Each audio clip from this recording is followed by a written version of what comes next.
అధ్యక్షులు శ్రీ పి నవీనాథ్ రెడ్డి గారు చెప్పినట్టుగా ఈ నెల 5వ తేదీ నాడు వైఎస్ఆర్ కాంగ్రెస్ పార్టీ ఆదేశాల మేరకు ఫీజు పోరు అనే పేరుతో విద్యార్థుల పక్షాన పెద్ద ఎత్తున ఆందోళన కార్యక్రమం ఏర్పాటు చేయడం జరిగింది. మరి ఆ ర్యాలీ 5వ తేదీ ఉదయం 10 గంటలకు వైఎస్ఆర్ కాంగ్రెస్ పార్టీ జిల్లా కార్యాలయం నుంచి ప్రారంభమై మరి జిల్లా కలెక్టర్ ఆఫీస్ వరకు ర్యాలీగా వెళ్ళి మరి అక్కడ కలెక్టర్ గారికి వినతి పత్రం అందజేసే కార్యక్రమం ఉంటుంది. మరి ఈ కార్యక్రమంలో పెద్ద ఎత్తున విద్యార్థులు మరి విద్యార్థుల యొక్క తల్లిదండ్రులు మరి విద్యార్థుల భవిష్యత్తు కోరే ప్రతి ఒక్కరు కూడా మరి ఈ ర్యాలీలో పాల్గొని ఈ ర్యాలీని విజయవంతం చేయాల్సిందిగా ప్రతి ఒక్కరిని కూడా సవినయంగా విజ్ఞప్తి చేసుకుంటున్నాను. మరి ఇవాళ చంద్రబాబు నాయుడు గారి ప్రభుత్వం కూటమి ప్రభుత్వం ఏర్పాటై 8 నెలలు కావస్తుంది. మరి ఈ 8 నెలల కాలంలో మనం ఒక్కసారి చూస్తే ఎన్నికల ముందు ఇచ్చిన అనేక హామీలు ఏ ఒక్క హామీ కూడా ఈ 8 నెలల్లో అమలు చేయక కేవలం గత ప్రభుత్వం మీద నెపం నెట్టుకుంటూ మరి ఈరోజు కాలయాపన చేసుకుంటూ మరి ఈరోజు ఈ కూటమి ప్రభుత్వం యొక్క పరిపాలన కొనసాగుతుంది. మరి ఏదైతే వాళ్ళు ఎన్నికల ముందు చంద్రబాబు నాయుడు గారు అయితే ఏమి, డిప్యూటీ ముఖ్యమంత్రి గారు జనసేన నాయకులు పవన్ కళ్యాణ్ గారు అయితే ఏమి, యువగలం అని చెప్పి యువతకంతా కూడా నేను స్ఫూర్తి అని చెప్పి మరి ఆనాడు పాదయాత్ర చేస్తూ ప్రతి సందర్భంలో కూడా విద్యార్థులతో యువతతో సమావేశాలు ఏర్పాటు చేసి నేనున్నాను మీకందరికి కూడా నేనున్నాను అని చెప్పి మీకందరికి అండగా ఉంటానని చెప్పి ఆ రోజు విద్యార్థులందరికీ కూడా నమ్మబలికి మరి ఆ రోజు జగన్మోహన్ రెడ్డి గారు చేస్తున్న కార్యక్రమాల మీద విష ప్రచారం చేసి మరి అధికారంలోకి వచ్చిన తర్వాత మరి ఈ 8 నెలల కాలంలో మరి విద్యార్థులను విస్మరించిన పరిస్థితి, మరి నిరుద్యోగులను విస్మరించిన పరిస్థితి, యువతకు విస్మరించిన పరిస్థితి, రైతులకు విస్మరించిన పరిస్థితి, మహిళలకు విస్మరించిన పరిస్థితి మనం అందరం కూడా చూస్తున్నాం. మరి ఆనాడు ఆ మహానేత దివంగత ముఖ్యమంత్రి డాక్టర్ వైఎస్ రాజశేఖర రెడ్డి గారు ప్రతి కుటుంబంలో ప్రతి ఒక్కరు ఉన్నత చదువులు చదవాలి, చదువుకు పేదరికం అనేది అడ్డు రాకోకూడదు, ప్రతి ఒక్క ఇంటిలో ఒక డాక్టర్ కావాలి, ఒక ఇంజనీర్ కావాలి, ఒక సైంటిస్ట్ కావాలి అని కలగని మరి ఆనాడు ఫీజు రియంబర్స్మెంట్ ప్రవేశపెట్టి దేశానికి ఆదర్శంగా నిలవడం జరిగింది. మరి ఆయన ప్రవేశపెట్టిన ఆ ఫీజు రియంబర్స్మెంట్ పథకం ద్వారా ప్రతి కుటుంబంలో కూడా ఒక ఇంజనీరు, ఒక డాక్టరు మరి ఉన్నత చదువు చదివిన పరిస్థితి మనందరికీ కూడా తెలిసిన విషయమే. మరి ఈరోజు ఐటీ రంగంలో ఇంతమంది యువత ఉపాధి అవకాశాలు వచ్చాయంటే మరి ఆనాడు డాక్టర్ వైఎస్ రాజశేఖర రెడ్డి గారు తీసుకొచ్చిన ఫీజు రియంబర్స్మెంట్ వల్ల అని చెప్పి కూడా మనం ఘనంగా చెప్పుకోవచ్చు, గొప్పగా చెప్పుకోవచ్చు. ప్రతి పేదవాని కుటుంబంలో కూడా ఈరోజు ఒక ఇంజనీరు, సాఫ్ట్వేర్ ఇంజనీర్గా పనిచేస్తున్నాడు.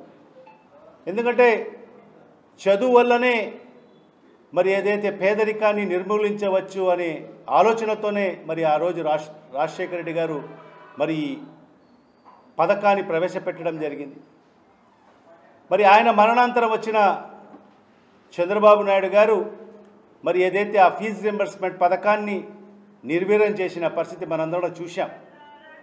మరి ఆనాడు రాజశేఖర రెడ్డి గారు మరి మ్యాక్సిమం ఎంత కాలేజీలో ఫీజు ఉంటే దాన్ని బేస్ చేసుకొని మరి ఆనాడు 35,000 రూపాయలకు ఫీజు రియంబర్స్మెంట్ మరి దాన్ని ఫిక్స్ చేయడం జరిగింది. తర్వాత వచ్చిన చంద్రబాబు నాయుడు గారు మరి అన్ని కాలేజీలకు సంబంధించిన ఫీజులను ఇష్టం వచ్చినట్టుగా పెంచేసి మరి దానికి అనుగుణంగా ఫీజు రియంబర్స్మెంట్ అనేది ప్రభుత్వం నుంచి ఇచ్చే ఫీజు రియంబర్స్మెంట్ని పెంచక మరి దాన్ని 35,000కే పరిమితం చేయడము, తద్వారా మరి మెరిట్ స్టూడెంట్స్ ఎవరైనా మంచి కాలేజీల్లో వాళ్ళకు ఫీజు సీట్ వచ్చినా కూడా మరి వారు చేరని పరిస్థితి మనం చూశాం.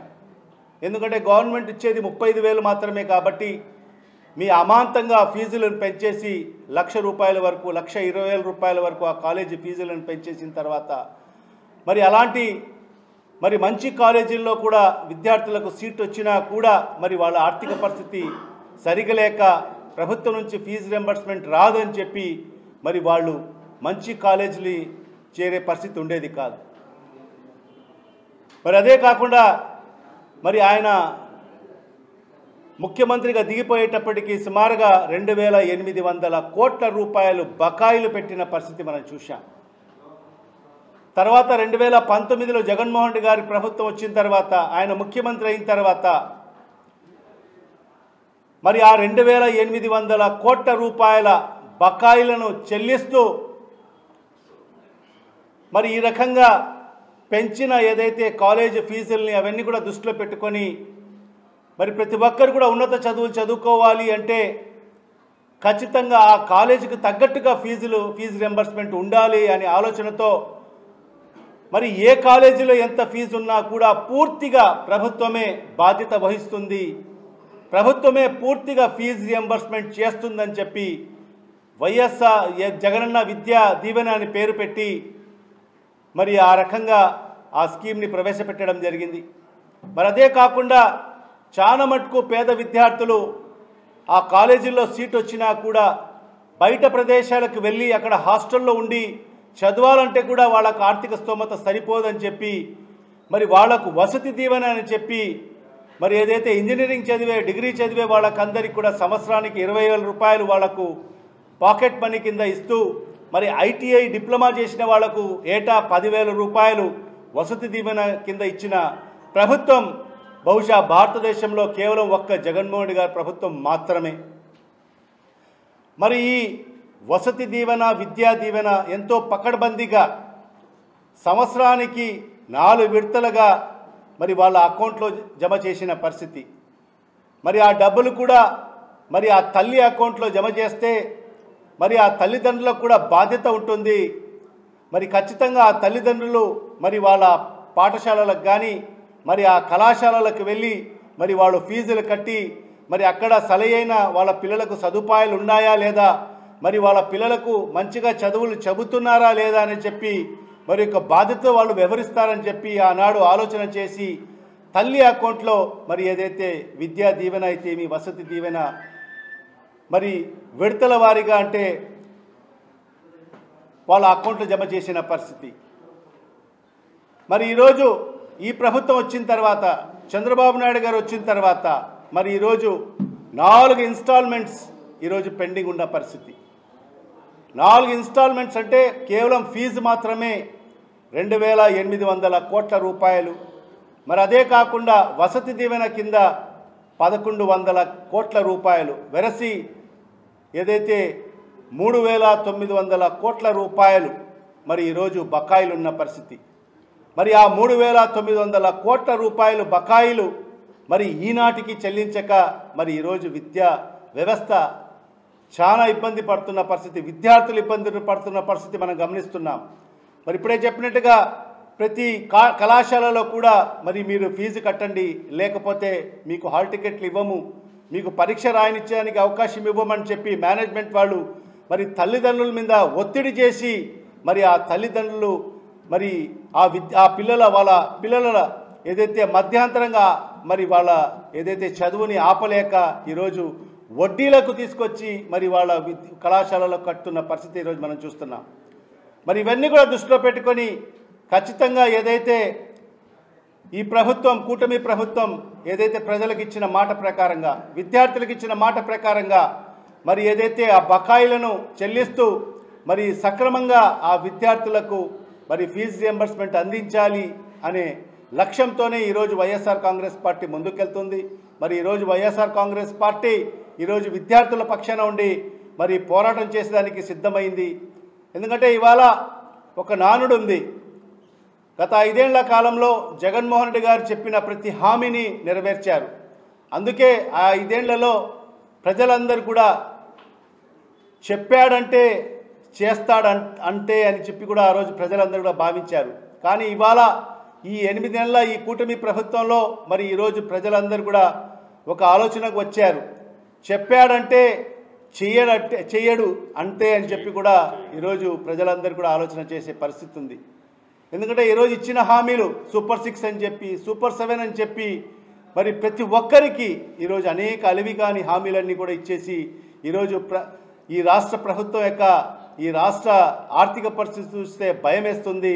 మరి చేయలేమని చెప్పి ఈరోజు చేతులు ఎత్తేసిన దద్దమ్మ ముఖ్యమంత్రి ఈరోజు చంద్రబాబు నాయుడు చెప్పి కూడా ఈ సందర్భంగా తెలియజేసుకుంటున్నాం.